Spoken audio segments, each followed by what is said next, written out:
BTech बनल करके नई घर से आई थी बीटेक बनल कर गई मैं काटते काटते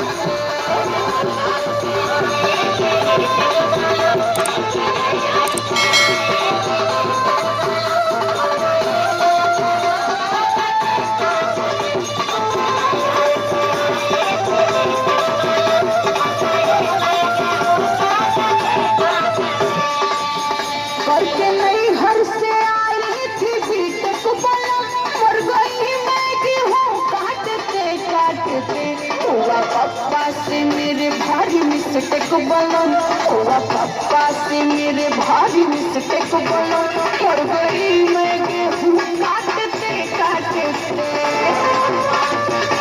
समझ में आ रहा है ना? खूब समझ में आवत है। पूजा तो के काम समझावत थी।